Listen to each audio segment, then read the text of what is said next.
வணக்கம் அன்பு நண்பர்களே.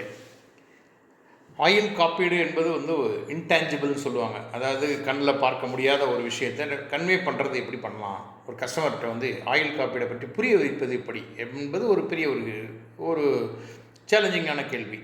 கொஞ்சம் அனுபவம் இருக்கக்கூடியவர்கள் அது சிறப்பாக செய்வாங்க. அந்த அனுபவத்திற்காகத்தான் நமது நண்பர்களுக்கு தெரிந்து கொள்வதற்காக ஆயுள் காப்பீடு ஏன் அவசியம் என்பதை பற்றி அவங்களுக்கு சொல்லும்போது ரொம்ப சிம்பிள் உதாரணத்தோடு சொல்லணும் அப்படின்னு சொன்னாக்க, ஒரு கம்ப்யூட்டரில் ஒரு நண்பர் வேலை பார்த்துட்ருக்காரு, ஒரு ஐடி மேன் வேலை பார்த்துட்ருக்குறாங்க. அவங்க சம் சாஃப்ட்வேர் ரிலேட்டடாக இருக்கலாம், ஒரு கோடிங் வேலை பார்க்கலாம், ஏதோ ஒன்று பண்ணிகிட்ருக்காரு. அப்போது அதுக்கு அன்இன்டரப்டட் பவர் சப்ளை வந்துக்கிட்டே இருக்குது. அதனால் அவருடைய வேலை எந்த விதமான இன்டரப்ஷன் இல்லாமல் போயிட்டே இருக்குது. ஸோ தட் அவர் வேலை பார்க்குறதுல எந்த பிரச்சனையும் இருக்காது. இன்கேஸ் அவர் ஒர்க் பண்ணிகிட்டு இருக்கும்போது சடன் இன்டரப்ஷன், பவர் இன்டரப்ஷன் வந்துடுச்சு அப்படின்னு சொன்னால் அவருடைய ஒர்க் எல்லாமே அன்சேவ்டாக போயிடும். அன்லெஸ் அதர்வைஸ் அவர் சேவ் பண்ணி வைக்கல அப்படின்னு சொன்னால் அது அந்த வேலை வேஸ்ட்டாக போயிடும். நண்பர்களே, அதே போல் தான் ஒவ்வொரு இண்டிவிஜுவல் தனி மனிதனுக்கும் அவர் ஒர்க் பண்ணிகிட்டு இருக்கும்போது வரக்கூடிய வருமானம், அது சம்பளமாக இருக்கலாம் அல்லது அவருடைய தொழிலில் கிடைக்கக்கூடிய லாபமாக இருக்கலாம். அன்இன்டரப்டட் பவர் சப்ளை மாதிரி அவர் சம்பாதிச்சு அந்த குடும்பத்தை கொடுத்துட்டே இருக்கிறாங்க. இடைப்பட்ட காலத்தில் அன்ஃபார்ச்சுனேட்லி எப்படி பவர் ஷட் டவுன் ஆகுதோ அதே மாதிரி திடீர்னு ஒரு பவர் ஷட் டவுன் ஆச்சுன்னா அந்த ஒர்க்கு எப்படி வேஸ்ட்டாக போகுதோ அதே மாதிரி அந்த குடும்பத்தை மேலே எடுத்துகிட்டு வரணுங்கிற ஒரு இன்டென்ஷனோடு அந்த வேலை பார்க்கக்கூடிய அந்த குடும்பத் தலைவர் அவருக்கு ஏதாவது ஒரு ரிஸ்க் ஏற்பட்டுச்சுன்னா அந்த பவர் சப்ளை ஸ்டாப் ஆகிடுது. அதற்கு ஆல்டர்னேட் தான் sir.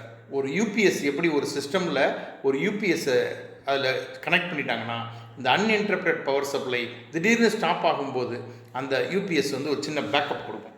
2 minutes 3 minutes 5 minutes backup கொடுக்கும்.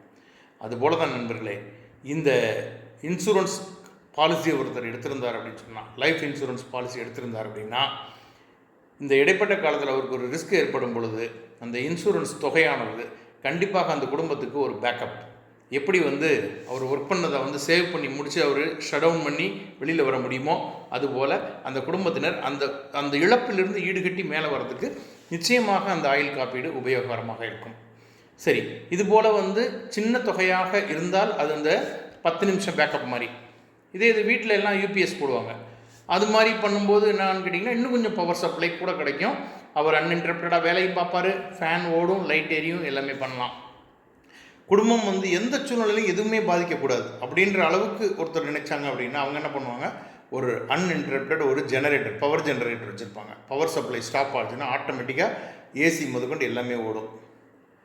இது மாதிரி ஒரு ஹை சம்மர்ஷூட் எடுத்து அந்த குடும்பத்துக்கு தேவையான அளவுக்கு இன்சூரன்ஸ் பாதுகாப்பை ஏற்படுத்தி வச்சுருந்தாருன்னா அவர் நினைக்கிற மாதிரியே அந்த குடும்பத்துக்கு அத்தனை ஃபினான்ஷியல் சப்போர்ட்டும் அந்த இன்சூரன்ஸ் பாலிசி மூலமாக அந்த குடும்பத்திற்கு கிடைக்கும்.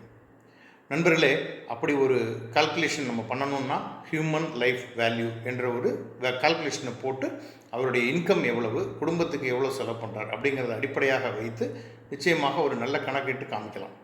ஸோ இதுதான் உண்மையானவே இன்சூரன்ஸினுடைய அடிப்படை தத்துவம். இதை ஈஸியாக கஸ்டமருக்கு புரிய வைக்கிறதுக்கு நிச்சயமாக இந்த எடுத்துக்காட்டு அவர்களுக்கு உபயோகரமாக இருக்கும். நன்றி நண்பர்களே. மீண்டும் ஒரு நல்ல தகவலுடன் உங்களிடம் சந்திக்கிறேன். நன்றி.